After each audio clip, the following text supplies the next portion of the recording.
Well, Kevin, three major topics on cricket today. Let's start with the West Indies New Zealand first test. A little bit unfortunate with the weather, but a couple of critical drop catches perhaps would have made things a bit easier for the Black Caps. Yeah, I mean, it's like a lot of things, isn't it? The old saying, catches win matches. And when you put vital catches down, certain things don't go your own way. Some people are saying, they batted too long, or they batted too slow. And then they're 33 runs short. A lot of questions there. Did they do the right things at the right time?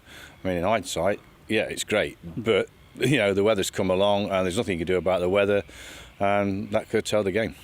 Yes, a blind man's got the benefit of hindsight, and the weather was a little unexpected, but I suppose the question mark over the follow-on. I was a fan at the time. I thought, given the ascendancy they enjoyed, why not? Oh yeah, I mean, normally when you're in that sort of position, you generally make your opposition follow on, and it is the right thing to do at the right time. I mean, and people say, it's backfired and it didn't work for us, but you do it and you take the consequences with it.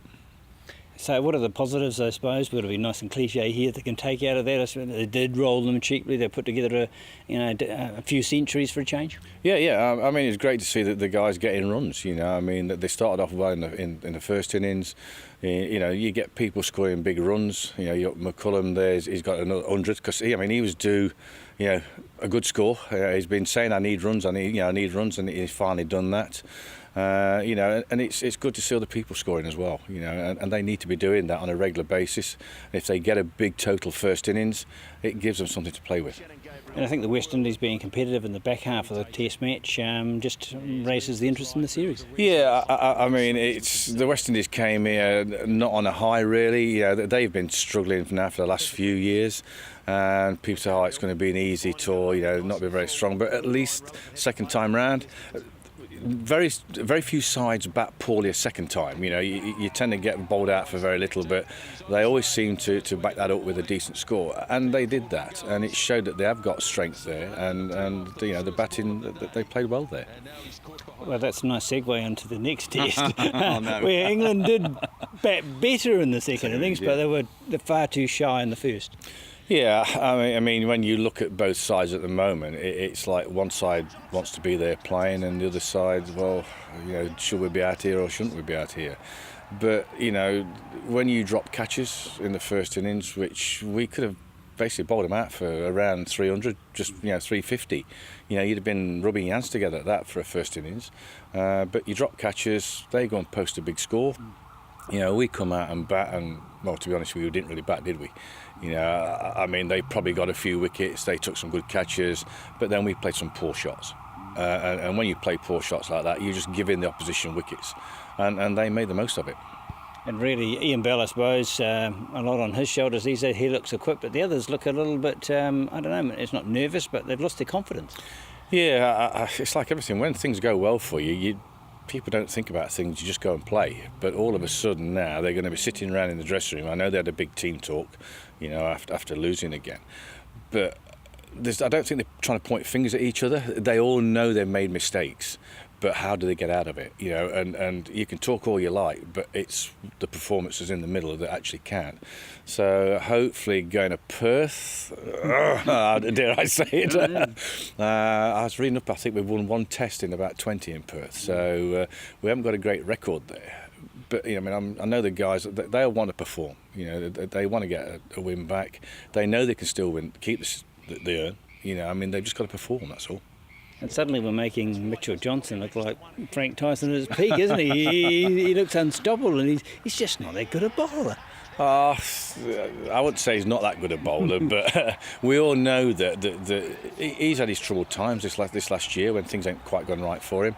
I think with Lehman coming in and taking over, they've sat down and he's talked to certain guys, and certainly Johnson. They've sat down with him and got his confidence back, and it's basically where he releases the ball from, to whether he's got his wrist in the right place, to whether it comes out where it needs to be, or he's got that slingy action, and then he gets a bit wayward with it. But at the moment, he's got a nice rhythm going, he looks confident in his bowling, and at that pace, and especially on the test wickets as well, after 5 days, you get more uneven bounce, so some are bouncing, some aren't bouncing, but when you're bowling around 90 mile an hour, that 145, there's not much chance of, if you get it wrong, you're on the rough end of things. England got many places to go in terms of personnel, or do you think they'll persevere with what they have? I think they'll stick with what they have. I mean, you can't just start changing because you've lost 2 tests.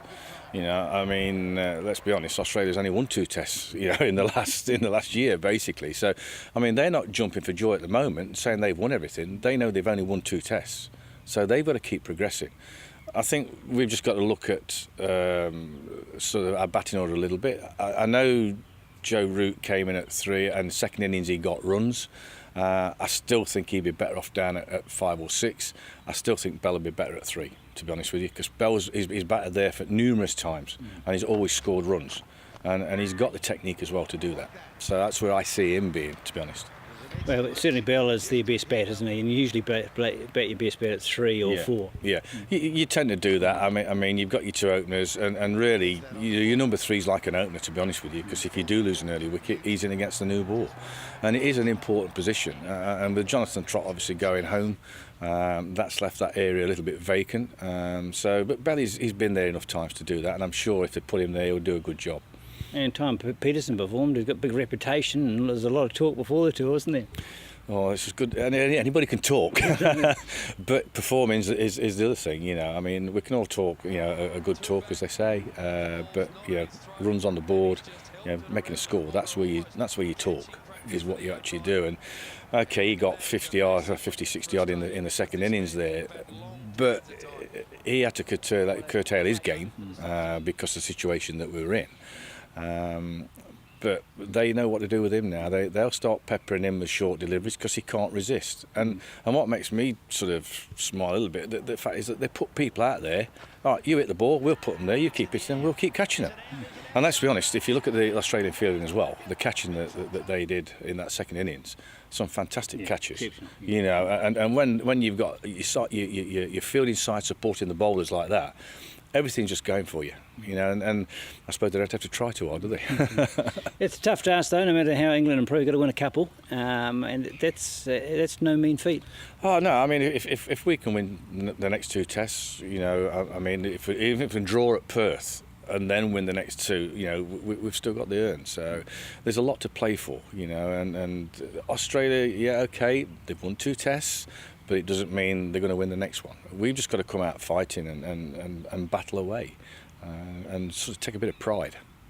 Well, we're standing in Queen's Park, humid conditions here must be ideal for growth. The grass must be taking off. I'm cutting the grass every day. I mean, you won't believe how much comes off each day at the moment. But we're getting ready for the 4-day game on Thursday with the Volts versus Wellington.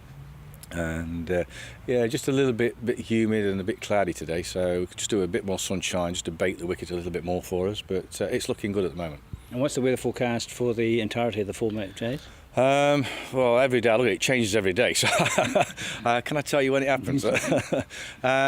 Tomorrow they're talking about a few showers around possible, and then Thursday and Friday and Saturday have actually changed. That they say they're a bit better now, so hopefully we're going to get some cricket in for at least 3 of the 4 days. Sunday's still looking a bit iffy at the moment, but there again, it could change again tomorrow. It's like down here, it changes from one day to the next, so we'll see what comes along. Ryder playing? I hope so. Not confirmed yet? No, we've not heard what the side is yet or anything like that, but I mean, he played the last game, and hopefully he's going to be playing. And of course we've got the Duffy brothers as well, so whether both play this time, who knows? I mean, come back to Queen's Park, where they've all started, so it'd be great if they're here and playing. Session times for people to note? 10:30 start, and then we'll be finished by 6. So 10:30 to 2 hours, and then you have half an hour break, and then the next 2 hours half an hour break, because they've changed tea times. It used to be 20 minutes, now they put them to half an hour, give them a bit longer rest. That's right. It gets better and better for players, doesn't it? Oh, it's a lot better nowadays, yeah. So they're basically 2 hour sessions each one, so you've got 2 really good sides now playing. If you look at the bowling strengths, probably Wellington may be slightly stronger in that department at the moment. But we'll have to see on the day and see how the wicket plays.